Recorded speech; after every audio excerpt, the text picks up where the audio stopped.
Hey folks, for this screencast, we're going to make a little ball launch target, like ball hit the target Python animation. And I did prepare for this video a little bit because we need to make a physics engine for the ball, and then we need to animate the ball as we fly through the air in real time. And then we also need to get some keyboard inputs. And so I have Google Chrome pulled up because I had to look up a couple things. It is still somewhat on the fly. I haven't completely finished the code. I've got some example code in this untitled branch over here that I will pull over as the video progresses. But the first thing that I want to do is go ahead and build the physics engine, just because that's what I'm most familiar with, matplotlib.pyplot, it's PLT. And so we're going to grab the initial conditions. And so we'll say that the x coordinate is left to right and the y coordinate is up and down. So we'll assume that the ball is always at 0, 0. We're then going to record the launch angle and speed from the user. That's kind of how we make the game. For now, though, I'm just going to hard code the launch angle at 45 and the speed at 10. Eventually, we're going to use the input command so that you can actually like input a launch angle and a speed. From there, we need to decompose the speed, the magnitude of that vector, into two components. Decompose the vector into x and y. And so we'll say x dot 0 is the speed times np cos d. And we'll say that the launch angle is measured from the horizontal. Launch angle. And then y dot 0 is the speed times np dot sine d of the launch angle. Okay, so we're going to just do this using Euler's method. That way we can keep everything in real time pretty easily. And so we're going to say, let's create a target first. So create target. I'm going to put the x coordinate of the target 35 meters away, and the y coordinate of the target is just going to be 0, 0. And I'm just going to make it a red dot. We're probably going to have to define sort of like a tolerance, like if you're within like 2 meters, like you hit the target or something. But we'll worry about that later. Okay, so for the physics simulation, we're just going to do a simple while loop and say while, and what I'm going to do is I'm going to make the y coordinate of the ball like a little bit above the ground, right? So I'm going to say while the y coordinate of the ball is greater than 0, go ahead and keep simulating. So go ahead and launch this thing, okay? And then we're going to perform Euler's method here. Now, the speed of the simulation is going to be kind of interesting. We're going to have to like figure out how to slow down the simulation to go in real time, or we might just play it so that it just like, launches the ball really quickly. So maybe we'll worry about the time step later. So for now, let's just make the time step 0.1. Then we will say x, and actually let's call this, instead of x0, we'll just call it x and y. And then this is x dot and y dot. We'll say x is equal to x plus x dot times time step. All right, we're just using Euler's method. Y is y plus y dot times time step. And then we're going to do x dot is x dot plus x double dot times time step. And then y dot is y dot plus y double dot times time step. Now, what is x double dot? I'm going to assume that there's no aerodynamic drag, so it's just 0. Y double dot is negative g. Yeah, because y is up, so gravity's down. And then g is going to be 9.81. Okay, so I think we've got that all in there. Let's print x and y, and let's just see if this, no such thing as cos d, huh? Really? Okay. We'll just do sine and convert. So we'll do times np.pi over 180. Okay. Let's see, y is, oh, okay, so I got to change this to y now. Okay, and it looks like that's x, so x got progressively larger. Y was like bigger, bigger, bigger, bigger, bigger, and then it went smaller until it went under the ground, and then it stopped, okay? All right, so now the physics engine, as far as I think, is working pretty well. Let's keep the print statement in there, and then let's go ahead and create So that's the physics simulation. Let's create the game window box. Yeah, game window. So we're going to do plt.plot. I'm going to plot the target in a red star, something simple. I'm going to throw a grid in here. I'm going to say the xlim is 0 to, I'm going to say the x coordinate of the target times like 1.5. And then I'm going to say this is maybe -1. That way we get a little bit on the left. plt.ylim, I'm going to say start at -1 again, and then go to, I'm going to say the x target, again times 1.5. That way it's just, yeah, that way it's just a square. I think that's pretty good. And then in here, we're going to do plt.plot x comma y in a blue star. Now, if we run that, it's going to give us an invalid syntax because Python uses commas. This is what happens when you switch from different languages. Everybody's got their own flavor. There's no plot, okay? So we got to throw a plt.show here. Ooh, voice just cracked. plt.show. And so there's our game window.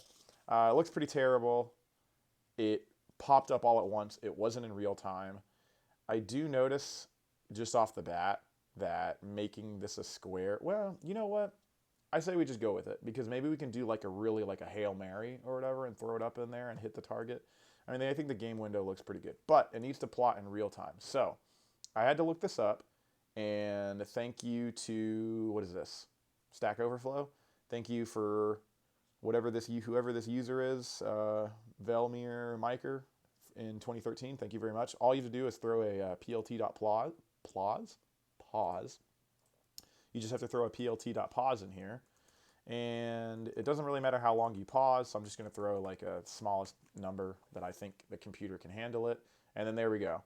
So there's our physics simulation with it plotting in real time, which is kind of neat.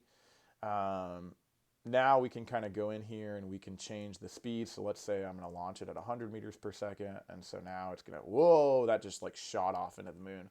So then here's the other situation that I'm looking at is that we threw the ball so freaking hard that it just flew away and the simulation is still running. If I want to stop the simulation because I was like, oops, that's not what I wanted to do, I would have to hit Control C and everything like that.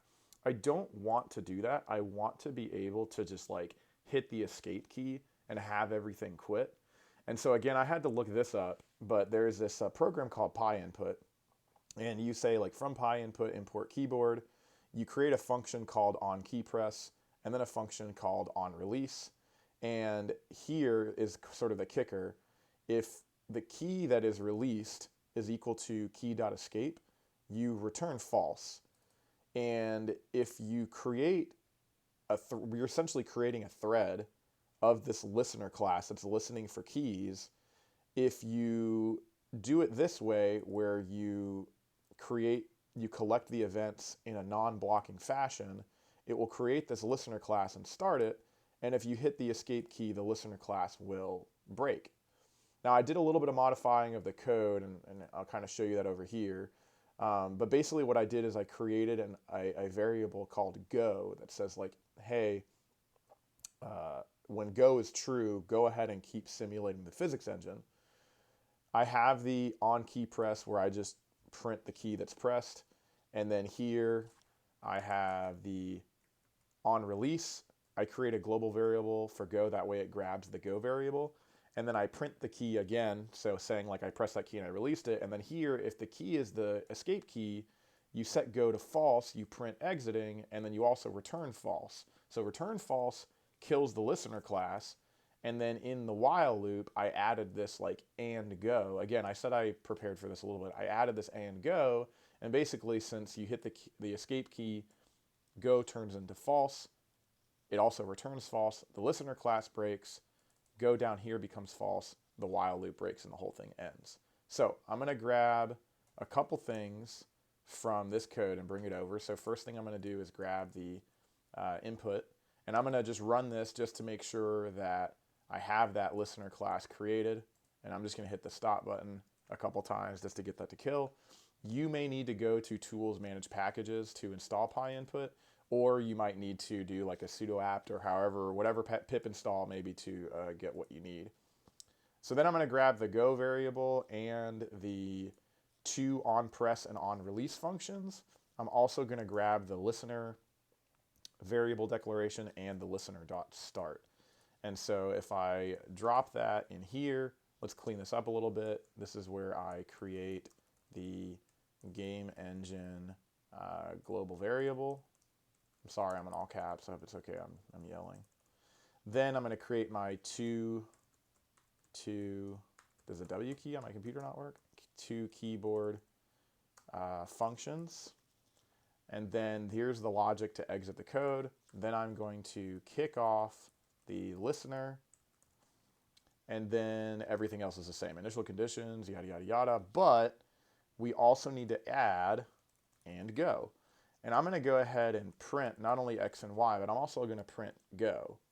If I did this correctly, I should be able to hit F5, and it should be printing true, true, true. But if I hit the escape key, it should say, you know, key.escape was pressed, it was released, go got set to false, and it exited. So now I can kill it and not have to do all those things to kill the code. Now notice that it said here, you know, exiting. It didn't print false again, and that's because as soon as it got to this while loop, it realized that go was false, and it just quit, and then that was it. So I think the game engine is working now, so I guess we can, and the keyboard input, so I think we can add, you know, this launch angle and speed to this. So instead of, I'm going to say speed is equal to input, how fast do you want to launch the ball, right? And then here we say, like, you know, input the launch angle from the horizontal in degrees. And then I think we probably need a space. Yeah. Let's throw a semicolon. Oop. Oh man, it's still, so that's interesting. So the listener class got created. Let's put the listener class down here. Let's kick off the listener class because that's a thread, and so you actually need to break that. Otherwise, it kind of hangs, if that makes sense. You have like an asynchronous thread that's still running. Okay, so we're gonna run this now and input the launch angle. So I'm still gonna say 45 degrees. Now 100 was too fast. I think 10 was too slow. Let's try 30. You can't input. Okay, so we need to sort of convert this to an np.float. It's saying that, hey, what you just inputted was a string, not a float. So let's do, hopefully this will work, np.float. Again, this is the part that I didn't necessarily prepare for. Let's try again, 45 and 30. And that worked pretty well. Okay, cool. All right, so that was too far. I'm going to hit escape and killed it. And then I should just be able to kind of play the game until, you know, 45. So 30 was too much, 10 was too small. Let's try 22 and see what we get here. Yeah, 22 is a little too far. So we probably need to, I'm getting close, we probably need to add the logic in there that says, like, you know, hey, if, yeah, at the end of the code, so down here, when y is greater than 0, so that's in the ground. Oh no, sorry, when y is less than 0, you're in the ground. We basically say if, let's say this, absolute value of x minus the target is less, I'm going to say 5. I just want to make the game easy. If you're less than 5, you print you win, right? Let's get pumped here, okay? So what did I try before? I tried 22, I think, so 45, so I think 22 was too far. Let's try 18, and let's see what we get here. Oh my goodness, oh my goodness, oh my goodness. Boom, first try, let's go. I hope I didn't break your eardrums. Folks, I'm gonna post this on GitHub for your viewer pleasure. I'm gonna show my kids, they're gonna be jazzed to play this game. And I hope you enjoy coding and all that. I wish you the best. I'll see you in the next one.